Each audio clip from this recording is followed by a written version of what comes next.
Boa noite, pessoal. Vamos ter um minuto agora para entregar para Deus o nosso país, a nossa cidade, a nossa nação, a nossa vida. Senhor Jesus, eu quero estar entregando a Ti nesse momento tão importante que nós vivemos da história recente do nosso país, tudo o que tem acontecido no plenário em Brasília e todo esse caos político. Pai, nós nos encontramos nesse país por uma escolha Tua. Nós nos encontramos nessa cidade, Pai, nós moramos aqui porque foi uma decisão Tua, não foi uma decisão nossa. Nós entregamos tudo isso nas Tuas mãos. Sabemos que o Senhor está no controle de tudo, o Senhor sabe o que é melhor para nós e a Tua palavra diz para que a gente possa estar sempre intercedendo pelos nossos governantes. E é isso que nós estamos fazendo agora, Pai. Nós queremos confiar em Ti porque independente da decisão que for tomada hoje e agora que está tendo a votação no plenário, nós sabemos que o Senhor está no controle e que será o melhor para nós. Que seja feita a Tua vontade, Senhor, que nós possamos realmente entender a forma como um cristão deve protestar. Que o nosso protesto possa ser sempre com os joelhos dobrados no chão, Pai, orando e clamando a Ti por esse país. Que realmente nós possamos viver os princípios que o Senhor nos ensina e pede que este viva, porque realmente assim nós teremos uma família melhor, uma cidade melhor, uma igreja melhor e uma nação melhor, Pai. O Brasil nunca viveu um número tão grande de cristãos protestantes assim como nós, Pai.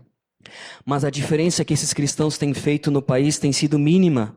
Pouco se vê a diferença de tantos cristãos, tantas pessoas que se proclamam cristãos, Pai, que seguem os Teus princípios, os Teus valores. Que isso também mude, Senhor.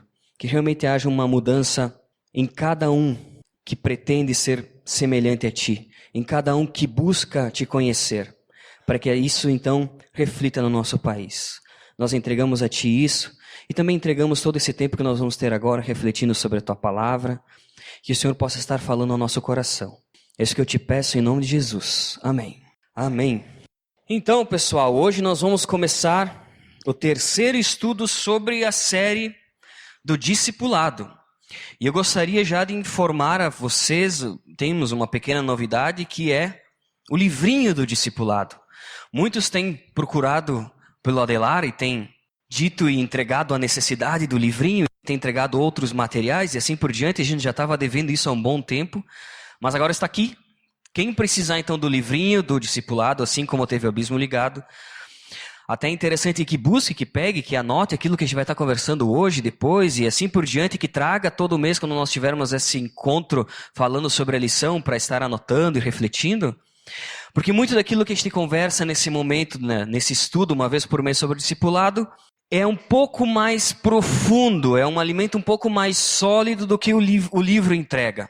E isso pode ser usado também quando tu estiver caminhando com alguém, quando tu estiver discipulando alguém, nas dúvidas que essa pessoa possa ter. Então é interessante ter o livrinho, anotar, rabiscar, perguntar e assim por diante, né? Então o livrinho está ali, procurem a Dona Fátima depois. Ninguém sabe então qual que é o terceiro ponto do discipulado, a terceira lição? Tudo bem, nós vamos descobrir hoje. É sobre o perdão, né? Perdão de todo e qualquer pecado. Nós falamos na primeira e na segunda lição. A primeira lição nós falamos sobre a salvação. E que na verdade nós somos salvos por Deus da consequência dos nossos pecados.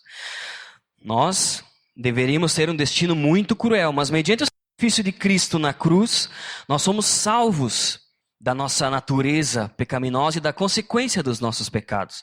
Depois nós falamos então sobre como vencer o pecado e como nós devemos crucificar a cada dia nós mesmos e entender que quando Cristo morreu na cruz, Ele não morreu só para que nós tivéssemos vida eterna e salvação, mas Ele morreu e junto com Ele nós também deveríamos ter morrido a nossa natureza humana, carnal, que deseja e que ama tanto o pecado, também deveria ter morrido na cruz.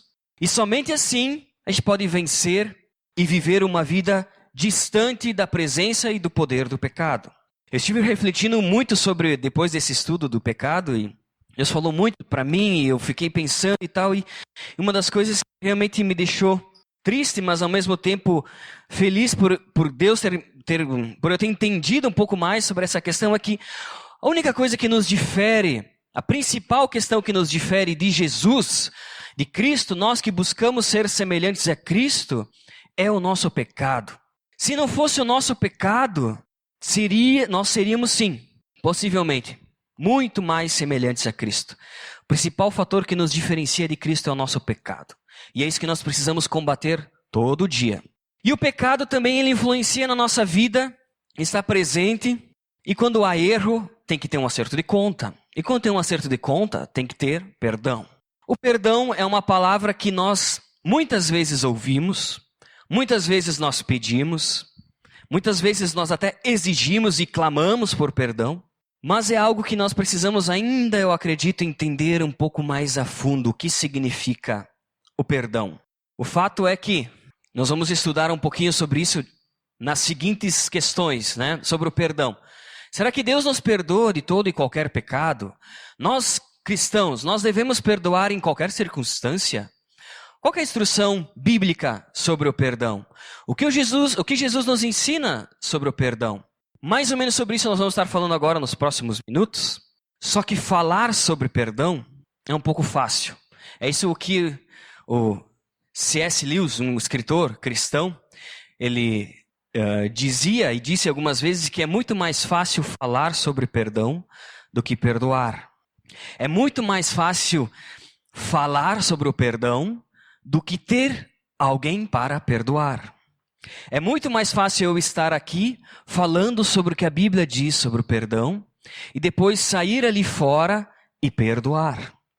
É muito mais fácil me cercar por pessoas que eu amo do que perdoar e amar os meus inimigos. Por isso que falar sobre o perdão é extremamente fácil. O difícil é ter alguém para perdoar. Eu acredito que esse é o nosso principal desafio e nós estamos nesse patamar. Nós entendemos, nós até falamos sobre o perdão, mas nós temos dificuldade de perdoar. Nós temos bastante dificuldade de perdoar. O que acontece na nossa sociedade é que, infelizmente, nós estamos cercados por pessoas que são pessoas falhas, assim como nós, e nós erramos um com os outros, e sempre existe alguém que nos trai, alguém que nos fere, alguém que nos machuca, alguém que nos deve alguma coisa. Nós vivemos numa sociedade que nos coloca um espinho todos os dias. O fato também, algo muito curioso, até trazendo para os relacionamentos, já que é a base de uma igreja, em específico os casamentos. Hoje existe quase 50%, o índice é de 50% de divórcio. 50% das pessoas que se casam se separam. 50% dos casamentos, eles são desfeitos pela falta de perdão. Mais da metade, então, do sofrimento, de tudo aquilo que a gente sofre na nossa vida, mas a metade não, grande parte do sofrimento que nos é causado não é causado por circunstâncias, por dificuldades, mas também é causado por pessoas. Pessoas que nós devemos perdoar ou pedir perdão. Por isso, o perdão é algo que deve ser constante na vida do cristão. Tanto pedir perdão, como perdoar. E não só perdoar o outro, mas também perdoar a si mesmo. E também entender sobre o perdão que Deus tem e tem todos os dias conosco, né? Mas o que significa a palavra perdão? Eu gosto sempre de tentar buscar a base das coisas. E a palavra perdão, ela realmente significa abrir mão, deixar ir. Isso significa a palavra perdão. É como se eu abrisse mão de algo que me feriu, eu tenho todo o direito de me sentir assim, mas eu abro mão, eu deixo ir. Isso significa perdão, né? Abrir mão. A pessoa que não perdoa, ela tem consequências espirituais, emocionais e também físicas, né? O perdão é algo que realmente destrói. A pessoa que não perdoa, é engraçado, né, que a pessoa, ela tem dificuldade contra aquilo ali, mas a pessoa que não perdoa é como se toda a refeição que ela fizesse, ela se sentasse do lado do inimigo. Toda vez que ela fosse se deitar na cama para descansar depois de um dia cheio de trabalho, ela se deitasse ao lado daquele que feriu ela e toda aquela mágoa. Se toda vez depois de um ano inteiro de trabalho, ela vai querer tirar férias para esquecer de tudo o que aconteceu, ela levasse de carona aquela pessoa que feriu. A pessoa que não perdoa, ela vive uma eterna mágoa, né? E um sofrimento que causa realmente complicações físicas, espirituais e emocionais, né? O perdão é muito complicado. Mas um dos primeiros versículos que eu gostaria de ler com vocês é Miqueias, capítulo 7, do versículo 18 até o 19. No Antigo Testamento, a Bíblia fala isso sobre o perdão de Deus, para que nós possamos entender um pouco sobre como funciona o perdão de Deus, né? Miqueias, capítulo 7, versículo 18 e 19, diz assim: Quem é comparável a ti, ó Deus, que perdoas o pecado e esquece as transgressões do remanescente na sua herança? Tu que não permanecesses irado para sempre, mas tens prazer em mostrar amor. De novo terás compaixão de nós, pisarás nossas maldades e atirarás todos os nossos pecados nas profundezas do mar. O perdão de Deus, no momento que nós realmente nos arrependemos da nossa falha, da nossa escolha errada, da nossa transgressão, da nossa atitude, o perdão de Deus significa que Ele realmente esquece entre como é que diz? Aspas, né? É como se Deus jogasse realmente no fundo do mar. É como se Ele não quisesse mais se lembrar. E realmente Ele isso não torna mais à tona no momento que existe perdão, o perdão de Deus. É claro que Deus, Ele é onipresente, onipotente e onisciente. Ele sabe todas as coisas. Deus jamais, se quisesse lembrar de todos os meus pecados, com certeza Ele iria lembrar de tudo. A questão é que o perdão de Deus, Ele escolhe por não lembrar. Ele escolhe por abrir mão. Ele escolhe por lançar no fundo do mar. E o perdão significa mais ou menos isso. O perdão é quando nós abrimos mão. Podemos até querer esquecer e lançar no fundo do mar. Mas perdoar significa lembrar sem sentir dor. O perdão é lembrar sem sentir dor. É quando eu me lembro de algo que aconteceu, de algo que alguém fez para mim, mas aquilo não me causa mais dor. Aquilo não me machuca mais. Esse é um perdão completo, um perdão perfeito, um perdão que Deus espera que nós possamos ter, assim como Ele também teve conosco. Perdoar é lembrar sem sentir dor. Diante disso, eu não sei quais foram as dores que você já passou?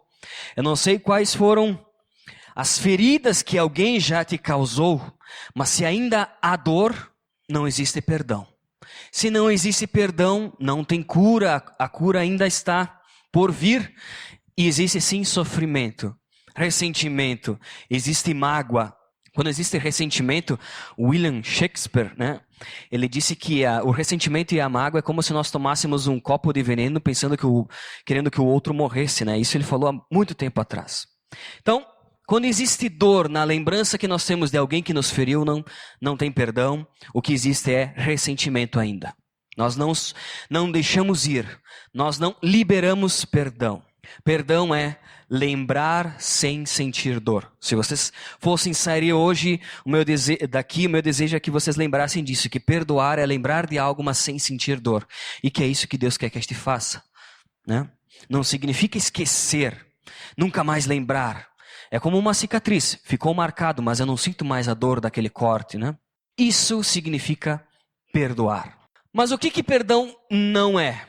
Bom, em primeiro lugar, perdão não significa fechar os olhos para os erros dos outros. Não quer dizer que fulano fez tal coisa, tudo bem, deixa assim, aguento mais essa. Não significa isso. Isso não é perdoar. Pelo contrário, se nós sabemos algo que o nosso irmão em Cristo, nosso familiar, nosso amigo, falhou conosco, nós temos o dever de instruí-lo mediante o que a palavra de Deus diz. Não é fechar os olhos para os erros das outras pessoas. Isso não é perdoar. Isso é falta de amor. O principal sintoma quando alguém não ama é deixar a pessoa viver no próprio pecado e no próprio erro. Isso é falta de amor. Não é perdão. Não é perdoar. Então, perdoar sim é dizer, olha Michel, aquilo que tu fez me magoou, tu errou diante disso, a Bíblia fala isso. Eu tenho me sentido assim. E se do outro lado a pessoa for madura, ela vai dizer, puxa vida, nem percebi, né? Me desculpa, me perdoa por isso. Quero realmente melhorar nessa área. Perdão, então, não é ignorar os erros. passar a mão na cabeça. Isso não é perdoar. Então, também, não é fingir que nada aconteceu. E nessa questão de fingir que nada aconteceu, tem um exemplo muito claro. O rei Davi pecou. O rei Davi, na Bíblia, né, ele adulterou, se deitou com outra mulher. Será que Deus não perdoou ele? Bom, ele se arrependeu, pediu perdão a Deus e eu acredito que sim, Deus perdoou. Mas o perdão não significa dizer que nada aconteceu, que ficou por assim e pronto. Muito pelo contrário, na história de Davi, a gente sabe que o pecado dele está até escrito na Bíblia. Ficou ali como ensinamento para nós. Então, perdoar também não é dizer assim, o que passou, passou, não tocaremos mais. Não é fingir que nada aconteceu, né? Não é isso, pelo menos, que até no exemplo dos erros do rei Davi aconteceu, né? Abrindo parênteses, eu não gostaria que todos os meus pecados ficassem expostos assim que nem o rei Davi, né? Já pensou se tivesse lá, Deus perdoou o Michel, mas ele aconteceu isso, né? Em todos os casos. Próximo, perdoar não significa deixar o tempo curar. Muitas vezes a gente diz, o tempo cura. Deixa o tempo passar, deixa passar, que assim as coisas se acalmam e vai sarar. A ferida vai sarar, ela só precisa de tempo. Negativo. Perdoar não é deixar o tempo passar. Perdoar não é, daqui 10 anos eu te vejo, nesse período não quero mais te ver.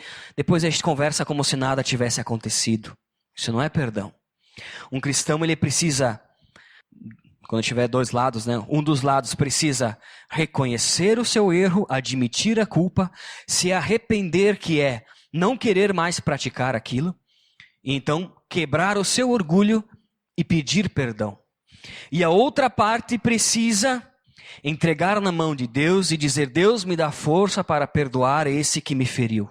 Perdoar não é deixar o tempo passar, porque o tempo cura. O tempo não cura. O tempo, ele deixa a ferida aberta, nesse caso do perdão. E por último também, perdoar não significa vingar-se. Provocar a mesma dor que eu senti naquele que me feriu. Isso não é perdão.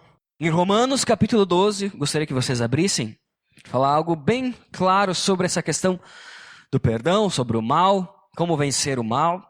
Jamais nós cristãos temos que fazer com que o outro sinta aquilo que nós sentimos, né?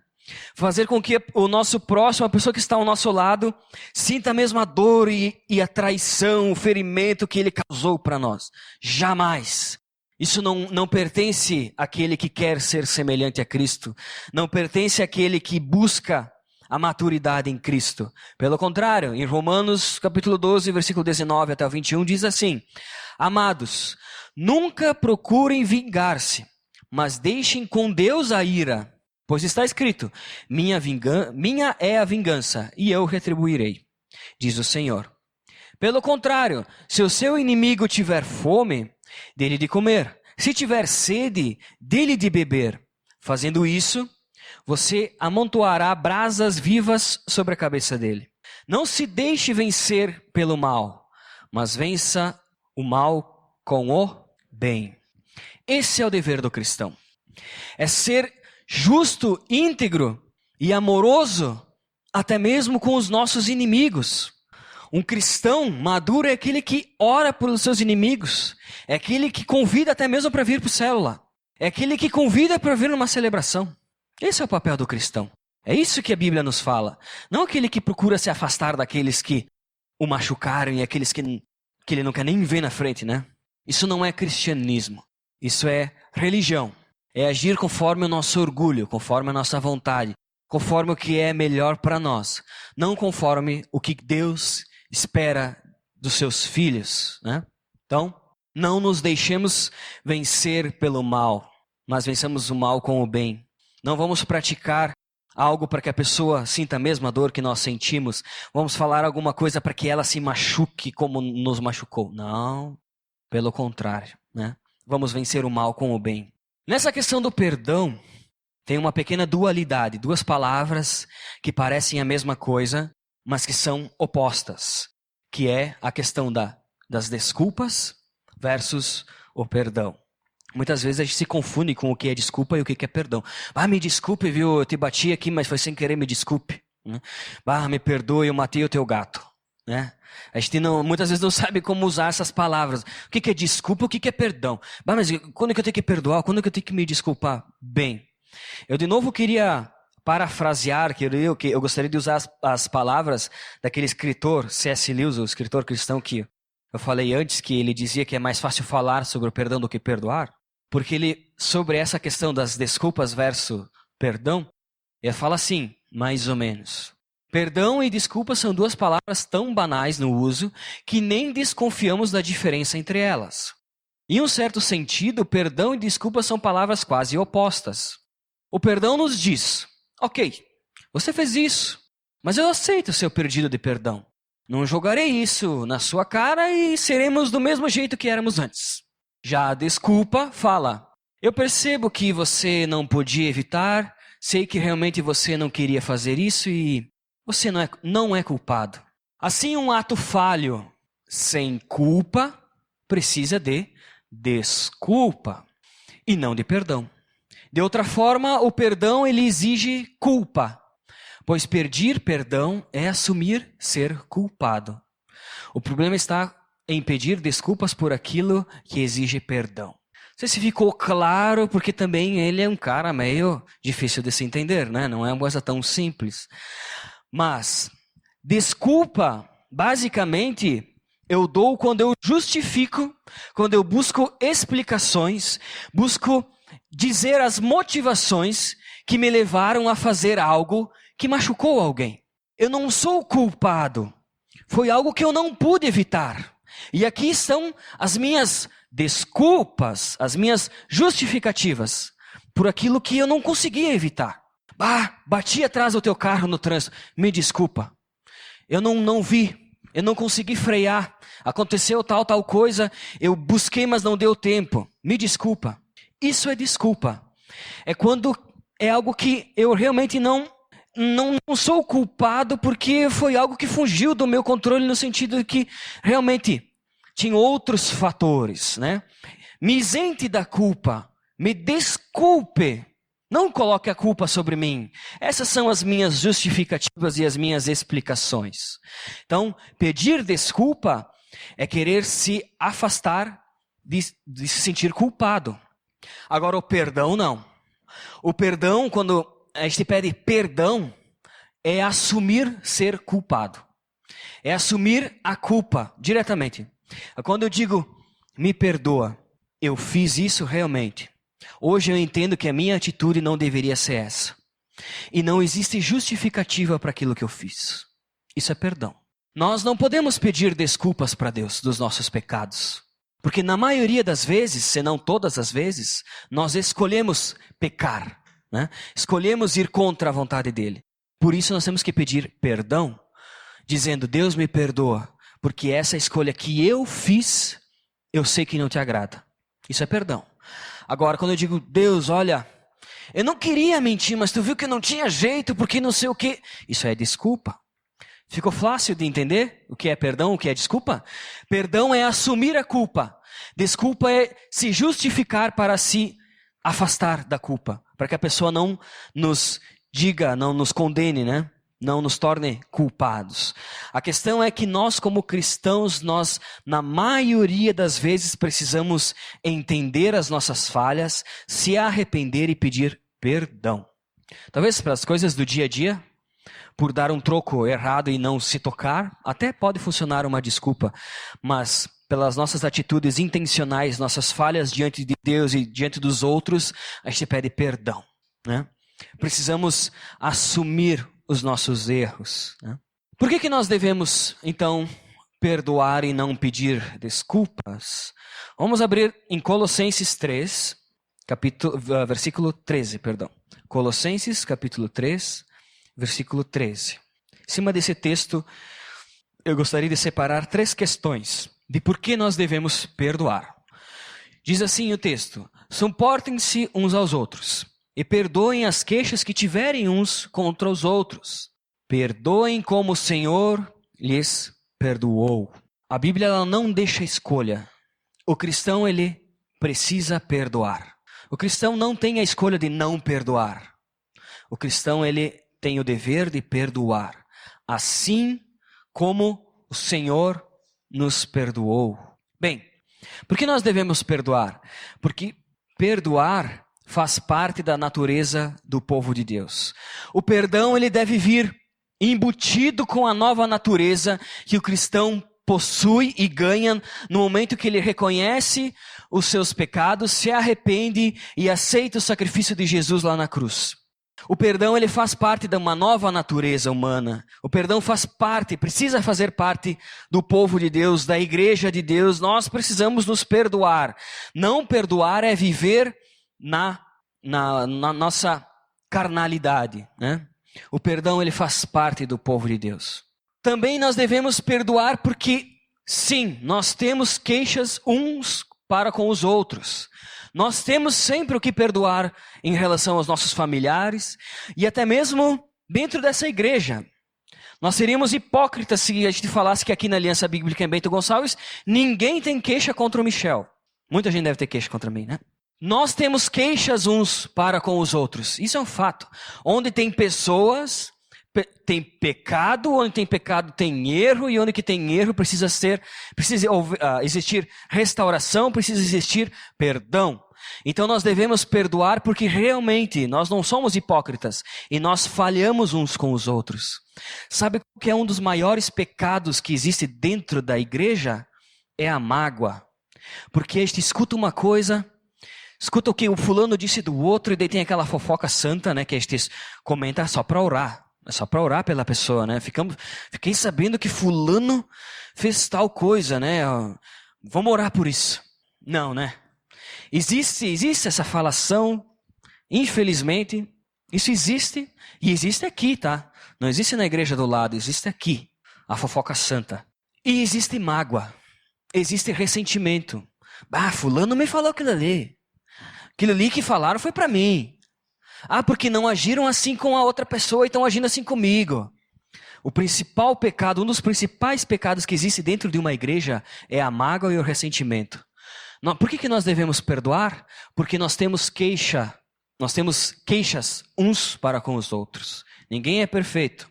E para finalizar essa questão, nós devemos perdoar porque nós temos sido muito perdoados. Todos os dias nós somos perdoados por Deus. Nós devemos perdoar, assim como o Senhor nos perdoa. Então, o cristão não tem escolha, o cristão precisa perdoar, o cristão precisa liberar o perdão, o cristão precisa lembrar sem sentir dor. Quais são as características do perdão? Como o perdão deve ser? Vamos abrir em Lucas, terceiro livro do Novo Testamento, capítulo 17, a partir do versículo 3 e 5. Aqui eis os versículos clássicos sobre o perdão, né? Diz assim, Lucas 17, capítulo 3, versículo 5. 17 do 3 até o 5, perdão. Se o seu irmão pecar, repreenda-o, e se ele se arrepender, perdoe-lhe. Se pecar contra você 7 vezes no dia, e 7 vezes voltar a você e disser, estou arrependido, o que a Bíblia diz aí? Perdoe-lhe. Aí olha só o que os apóstolos falaram, né? Os apóstolos disseram ao Senhor, aumenta a nossa fé. Bom, vamos refletir um pouquinho sobre essa questão. Quais são as características do perdão? Bom, o que Jesus estava falando naquele momento para os apóstolos, os discípulos, era que o perdão ele deve ser ilimitado. Não existe limite para perdoar. Se alguém diferir 7 vezes, até mesmo pelo mesmo assunto, mas se arrepender, você deve perdoar. O perdão ele é infinito. O perdão ele é ilimitado. Não tem limite, né? Aí então os apóstolos disseram, puxa vida, mas isso é muito difícil. E Jesus disse então, orem para que Deus capacite vocês. Ore para que Deus aumente a fé de vocês. Primeira característica do perdão, ele é ilimitado. Segunda característica, o perdão ele é restaurador.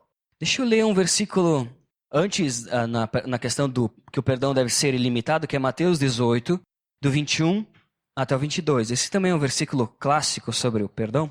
Mateus 18, versículo 21 e 22. Diz assim, ó. Então Pedro aproximou-se de Jesus e perguntou: Senhor, quantas vezes deverei perdoar o meu irmão quando ele pecar contra mim? Até 7 vezes? Jesus respondeu: Eu lhe digo, não até 7, mas até 70 vezes 7. Então a gente tem que perdoar, não significa perdoar 490 vezes, é isso, né? Mas é um perdão ilimitado. O nosso perdão precisa ser ilimitado. A segunda característica é que, então, o perdão ele é restaurador. O perdão ele cura. Ele de certa forma pode, a partir dele pode surgir vida num relacionamento que estava comprometido ou morto. O perdão ele restaura, né? Talvez exista algum relacionamento teu para com alguém que precise de restauração, que precise de perdão. Só o perdão ele pode curar, somente o perdão ele pode restaurar um relacionamento ferido. E a restauração ela pode ser completa. Eu separei o exemplo da parábola do filho pródigo, porque o pai, ele realmente, depois do filho aprontar tantas coisas, né, o filho abandonar e querer tudo e fugir e tal, ele se arrepende e volta para o pai. E o pai naquele momento não guarda ressentimento, não guarda mágoa, não guarda, apesar do outro irmão falar o outro filho, né, falar tantas coisas, ele decide perdoar, ele decide restaurar e dar vida novamente a alguma coisa que estava morta. Em Lucas capítulo 15, versículo 21, 24, fala um pouco sobre isso, que diz então que, diz assim, o filho disse para o pai, né, Pai, pequei contra o céu e contra ti. Não sou mais digno de ser chamado teu filho. Mas o pai disse aos seus servos: Depressa, tragam a melhor roupa e vistam nele. Coloquem um anel em seu dedo e calçados em seus pés. Tragam um novilho gordo e o matem-no. Vamos fazer uma festa e comemorar. Pois esse meu filho estava morto e voltou à vida. Estava perdido e foi achado. E começaram então a festejar. Um perdão, quando existe arrependimento e da outra parte existe realmente um perdão verdadeiro, ele é restaurador. Ele pode trazer alegria para uma família que estava de certa forma morta. O perdão ele restaura. E o perdão também ele é transcendente. O perdão transcendente porque nós jamais vamos conseguir perdoar como Deus nos perdoa se depender das nossas próprias forças. O perdão não parte somente de nós. O perdão precisa também ser algo, uma aproximação nossa com Deus, para que assim, nos fortalecendo em Deus, nós possamos então, tenhamos a condição de perdoar. O perdão ele não tem como ser total somente pelo meu desejo, pela minha energia, pela minha capacidade. Nenhum homem consegue perdoar. Somente um cristão que foi perdoado por Deus e por meio da ação do Espírito Santo na sua vida, consegue perdoar alguém de uma maneira completa, de uma maneira como a gente tem conversado até agora. Consegue perdoar alguém e não sentir mais dor. Somente pela ação do Espírito Santo na vida dessa pessoa é que o perdão ele consegue ser efetuado e então liberto, né? Por isso que é fácil falar sobre perdão, mas é difícil ter alguém para perdoar. Eu de novo deixei o texto de Lucas 17, principalmente o versículo 5, que é quando os apóstolos falam então para Jesus e diz assim, então aumenta a nossa fé. Aumenta a nossa fé, porque se depender de nós não tem como não. Eu não sei o que tu precisa fazer, qual que é a gravidade do perdão que tu precisa liberar ou até pedir perdão. Eu não sei. A única coisa que eu sei é que tu precisa entregar isso para Deus e pedir que Deus te capacite a perdoar. Pedir que Deus aumente a tua fé. Pedir que Deus realmente te dê uma maturidade. Faça com que tu quebre o teu orgulho e possa então liberar perdão. O perdão ele precisa vir de Deus. Talvez essa seja a tua oração. Talvez tu esteja pensando assim, Michel, eu tenho que perdoar o meu chefe. Tu não sabe como é que é trabalhar com aquele cara lá. Todo dia olhar aquela cara daquele cidadão. Eu sei. Como é que eu vou fazer isso com aquela pessoa? Como é que eu vou perdoar aquele que fez isso comigo? Bem, entrega isso para Deus. Pede que Deus aumente a tua fé. Que Deus te capacite a quebrar o teu orgulho. Só assim tu vai conseguir perdoar e ser também curado, porque quem não perdoa sofre, né? O perdão, ele é uma faxina no nosso coração. O perdão, ele é uma asepsia, ele limpa, ele tira qualquer impureza da nossa alma. Esse é o perdão. Só consegue perdoar então quem se aproxima de Deus e pede: Deus, aumenta a minha fé, porque por mim mesmo eu não consigo perdoar. Isso é demais para mim. Uma das coisas que mais me impacta na questão do perdão é o exemplo de Jesus. E o exemplo de Jesus sendo mais específico na cruz. Porque vocês sabem que Jesus foi condenado no julgamento mais errado da história. Jesus foi condenado sem ter culpa alguma. Ele pagou um alto preço, pagou com sua própria vida, sem ter nenhum pecado, nenhuma transgressão, nenhum erro. Jesus, ele foi humilhado, foi torturado, foi ferido. Jesus, ele foi pregado numa cruz no meio de 2 bandidos, no meio de 2 ladrões. As pessoas cuspiram nele, bateram nele, colocaram lanças nele, colocaram uma coroa de espinho na cabeça dele, colocaram vinagre para ele tomar. Jesus sofreu, apanhou no nosso lugar. Só que a primeira frase que ele disse, quando ele estava lá na cruz, entre a terra e o céu, qual foi? Pai, perdoa-lhes, pois não sabem o que estão fazendo. Esse é o exemplo. Esse é o nosso exemplo. Se nós realmente quisermos ser uma igreja que reflete a Cristo, nós precisamos falar aquilo que Cristo falou. Pai, me ajuda a perdoar. Perdoa essas pessoas, porque eles não sabem o que fazem. Se o nosso desejo é ser semelhante a Cristo, nós realmente precisamos nos sentir crucificados na cruz, morrendo para o nosso orgulho, morrendo para a nossa natureza carnal e dizendo: Pai, me ajuda a perdoar aqueles que estão me ferindo. Jesus também falou isso na oração do Pai Nosso, né? Esse é o exemplo de Cristo. A primeira das famosas 7 frases que Jesus falou na cruz foi: Pai, perdoa, porque eles não sabem o que estão fazendo. E muitas vezes a gente se acha no direito de não perdoar alguém. Alguém que não colocou uma coroa de espinho na nossa cabeça, alguém que não nos bateu, alguém que não nos feriu, alguém que não nos traiu, alguém que não nos colocou no lado de 2 ladrões, alguém que não nos condenou numa sentença de morte. E a gente escolhe não perdoar. E diz assim: aquela pessoa vai sentir o que eu senti. Se fosse assim, nós não estaríamos aqui. Nós deveríamos estar, sim, pregados e sentindo aquilo que Jesus sentiu no nosso lugar. A dor tremenda de uma morte cruel. Cristo é o nosso exemplo. Para finalizar, eu gostaria de ler com vocês a parábola do credor incompassivo, que está em Mateus capítulo 18, do versículo 23 até o 35. Eu vou ler para vocês numa versão bíblica que se chama Almeida Revisada, pela questão mais técnica dos valores ali do que o credor devia, né? Vocês podem acompanhar na Bíblia de vocês. Então, a parábola do credor incompassivo, talvez você já tenha lido essa parábola, já tenha refletido, porque ela fala sobre o perdão e sobre a incapacidade do ser humano de perdoar, mas eu gostaria de aprofundar um pouco mais ela, para que a gente pudesse estar entendendo que tipo de perdão que Deus espera de nós. Diz assim, Mateus capítulo 18, a partir do versículo 23. Por isso o reino dos céus é comparado a um rei que quis tomar contas aos seus servos. E tendo começado a tomá-las, foi-lhe apresentado um que lhe devia 10.000 talentos.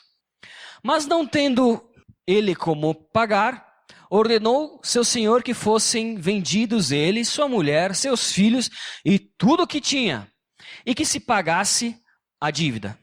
Então aquele servo, prostrando-se, o reverenciava, dizendo: Senhor, tenha paciência comigo, que tudo te pagarei.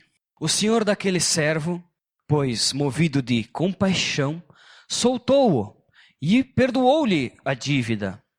Saindo, porém, aquele servo, encontrou um de seus conservos, que lhe devia 100 denários. E segurando-o, o sufocava, dizendo: paga o que me deves. Então o seu companheiro, caindo-lhe aos pés, rogava, dizendo: tenha paciência comigo, que te pagarei. Ele, porém, não quis, antes foi encerrá-lo na prisão, até que pagasse a dívida. Vendo, pois, os seus conservos o que acontecera, contristaram-se grandemente e foram revelar tudo isso ao seu senhor. Opa, cadê o... Acho que não tem o último. Vou continuar lendo por aqui. Foram revelar tudo isso ao seu senhor. Então o seu senhor, chamando-o à sua presença, disse-lhe: servo malvado, perdoei-te toda aquela dívida, porque me suplicaste. Não devias tu também ter compaixão do teu companheiro, assim como eu tive compaixão de ti? E indignado, o seu senhor o entregou aos verdugos, até que pagasse tudo o que lhe devia. Assim vos fará meu Pai Celestial, se de coração não perdoardes cada um a seu irmão. Vou ler de novo essa parte. Assim vos fará meu Pai Celestial, se de coração não perdoardes cada um ao seu irmão. Bem, quando a gente lê essa passagem, o que a gente entende é como alguém que foi perdoado não consegue perdoar o outro.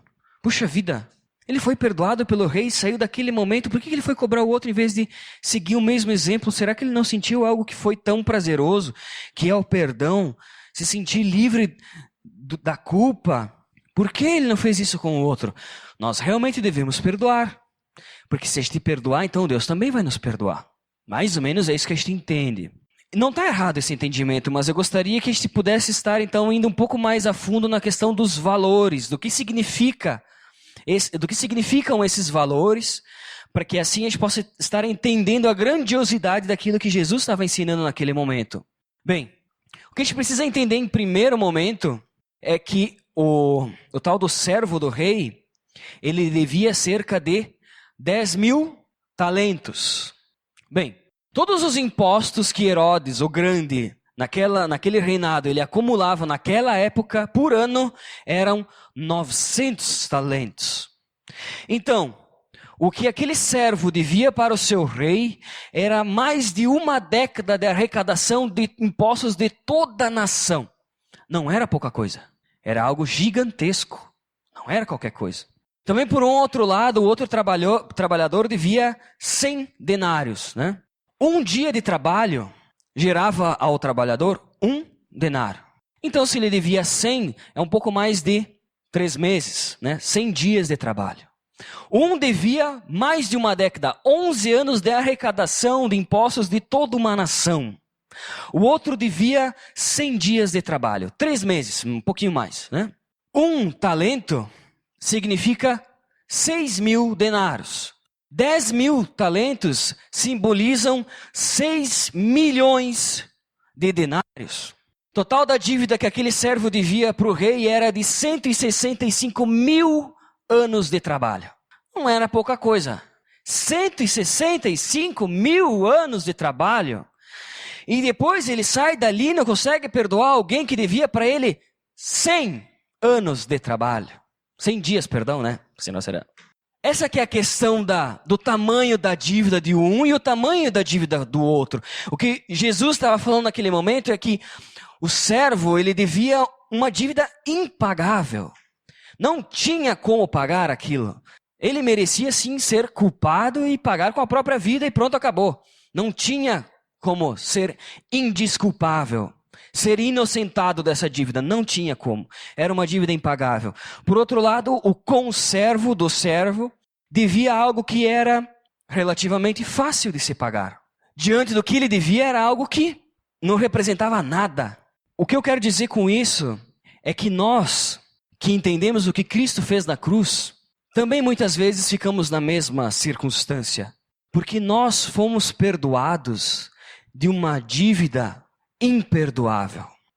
Nós fomos perdoados por uma culpa que não tinha como ser desculpada. Nós devíamos algo a Deus que não teria dinheiro no mundo que poderia pagar, que não existiria tempo de trabalho suficiente para pagar. Jamais nós conseguiríamos pagar a nossa dívida com Deus. Jamais. Imperdoável, indesculpável, impagável. Essa é a nossa dívida com Deus. Muito maior do que 165 mil anos de trabalho. Como alguém que foi perdoado de algo tão grande tem dificuldade de perdoar aquele que o cortou no trânsito aqui na esquina? Como aquele que foi perdoado de algo que não tinha como ser perdoado, não consegue perdoar uma ofensa que a sua esposa fez, uma atitude que seu marido teve? Como não consegue? Como alguém que foi perdoado de todos os seus pecados, de algo que não tinha como ser pago, não consegue pagar, não consegue perdoar um erro de um filho, um erro de um colega de trabalho, um erro de um chefe? Como? Gente, quem somos nós para não perdoar? Para dizer que não queremos perdoar ou que não vamos perdoar? Quem somos nós? Nós somos os maiores culpados. Nós tínhamos a maior dívida de todas. E mesmo assim nós somos perdoados por Cristo lá na cruz, morrendo por nós. E a gente tem a dificuldade de perdoar aquele que pisa no nosso pé. Aquele que nos machuca. Claro que muitas vezes a dor é grande, o sofrimento é gigantesco. Mas nós não temos escolha. Porque nós fomos perdoados de algo que não tinha perdão. Nossa dívida foi quitada, sendo que nós devíamos algo que não teria como ser pago, né? Essa é a situação do cristão. Nós, como cristãos que buscamos ser semelhantes a Cristo, precisamos entender que nós devíamos algo que era impagável. E que diante disso, Jesus, por meio do seu sacrifício, fez com que Deus nos perdoasse. E nós não temos a opção de não perdoar. Nós não temos. Nós não temos esse direito. Como alguém que foi perdoado de algo tão grande não consegue perdoar algo tão pequeno? Alguém que às vezes alguém que é perdoado de uma vida inteira de podridão, de pecado, de um caminho distante de Deus, um caminho de morte, não consegue perdoar uma dívida de um valor tão pequeno. Essa muitas vezes é a nossa atitude. Então, o que eu tenho para dizer diante da Bíblia e do que a Bíblia nos apresenta é que nós devemos perdoar. E daí vem as seguintes frases. Eu não sei quem te machucou, eu não sei quem te feriu, eu não sei como está o teu relacionamento com o teu marido, com a tua esposa, com os teus filhos, eu não sei como é que está o teu ambiente de trabalho, eu não sei como é que está você diante de Deus, eu não sei nem se você mesmo se perdoa das escolhas que você fez no passado, eu não sei. Eu só sei que a Bíblia nos diz que devemos perdoar. É isso que nós devemos perdoar. Nós devemos ou pedir perdão e se arrepender por algo que nós fizemos, perdoar aquele que se arrepende e que vem até nós, que nos feriu e que se arrepende, aceitar o perdão de Deus e se arrepender das nossas atitudes, e perdoar, esquecer de certa forma, não sentir mais dor das nossas escolhas do passado, perdoar também a nós mesmos. E ter uma vida nova, um novo recomeço. Ter uma restauração de vida, de relacionamento. Meu desafio, então, eu gostaria que vocês abaixassem a cabeça, fechassem os olhos. E que tivessem um pequeno momento agora para pedir coragem para Deus. Pedir para que Deus aumente a fé de vocês. Que Deus capacite vocês a perdoar. Nós não queremos ser uma igreja repleta de cristãos hipócritas, cristãos falsos, cristãos que só falam sobre perdão, mas que não perdoam. Nós queremos sim ser uma igreja que fala aquilo que Cristo falou na cruz, dizendo: Pai, perdoa-lhes porque eles não sabem o que fazem. Nós queremos ser uma igreja repleta de cristãos que entendem o tamanho da sua dívida perante Deus. E que tudo aquilo que alguém pode fazer contra essa pessoa é insignificante diante daquilo que Deus nos perdoou. Que essa seja a tua oração. Que esse seja o teu compromisso. Que essa seja a tua atitude com os teus familiares, dentro da tua casa. Que essa seja a tua atitude dentro dessa igreja. Que essa seja a tua atitude no teu ambiente de trabalho. Em qualquer lugar da nossa sociedade, que nós possamos perdoar, aprender a perdoar, deixar o nosso orgulho, nossa vaidade de lado, pedir para que Deus aumente a nossa fé, para que possamos liberar o perdão que vem de Deus. Pai, eu entrego a Ti a nossa vida, entrego a Ti as nossas famílias, entrego a Ti os nossos relacionamentos, eu entrego a Ti a nação que nós vivemos, e eu clamo a Ti, Pai, porque nós precisamos do Teu perdão. Nós precisamos do Teu perdão porque nós não temos perdoado assim como o Senhor nos perdoa. Pai, que essa área na nossa vida possa ser vencida e que possamos ser conhecidos como pessoas que perdoam, pessoas que não guardam ressentimentos, pessoas que não guardam mágoa, pessoas que seguem o Teu exemplo, que não vencem o mal com o mal, mas que perdoam, que demonstram amor, que vencem o mal com o bem, assim como Tu nos pediu, Senhor. Que as mesmas palavras que Jesus teve na cruz possam estar no nosso coração, possam sair pelos nossos lábios, perdoando aqueles que nos feriram, perdoando aqueles que a gente acredita que jamais deveriam ser perdoados, perdoando aqueles que nós não temos força nem mesmo para falar o nome, nem mesmo para olhar, para conversar, 1 minuto sequer. Perdoar até mesmo aqueles que nós deixamos o tempo passar, esperando que aquilo fosse curado e cicatrizado. Perdoar até mesmo aquilo que nós pensamos que jamais vai ter perdão, que jamais vai voltar a ser como era antes, que jamais esse será o nosso desejo. Pai, nos aumenta a nossa fé. Faz com que o Teu Santo Espírito esteja vivo no nosso coração para que nós possamos perdoar assim como Tu nos perdoa. E que nós possamos realmente viver todo dia o sacrifício de Cristo lá na cruz. Porque é esse sacrifício que nos dá vida e é esse sacrifício também que nos capacita a perdoar. Nós perdoamos porque Tu nos perdoou. Porque Tu nos perdoou de uma dívida que era imperdoável. Nós também queremos perdoar. Nós queremos perdoar assim como o Senhor nos perdoa e o Senhor tem um relacionamento conosco, o Senhor se agrada em estar conosco. Pai, nós queremos perdoar e se alegrar em estar novamente com as pessoas que nós não queríamos mais nem estar junto e presente, Senhor. Nós queremos perdoar aqueles relacionamentos que foram feridos e tudo aquilo que foi estragado e perdido. Nós queremos perdoar e lembrar sem sentir dor. Por isso nós pedimos que o Senhor restaure. E que essa igreja, Pai, eu peço a Ti que seja repleta por cristãos que a partir de agora possam acertar as contas que têm com os outros, conversar, abandonar o orgulho e perdoar. Perdoar assim como Tu nos perdoa. Que nós possamos entender a grandiosidade do Teu perdão na nossa vida e que isso faça diferença nos nossos relacionamentos e em quem nós somos como cristãos. Que não sejamos hipócritas, que não sejamos falsos, que não tenhamos o perdão de Cristo somente para nós, mas que possamos perdoar, assim como Tu nos perdoa, Senhor, todos os dias. Coloca esse desejo no nosso coração, aumenta a nossa fé. É isso que eu peço a Ti, em nome de Jesus. Amém.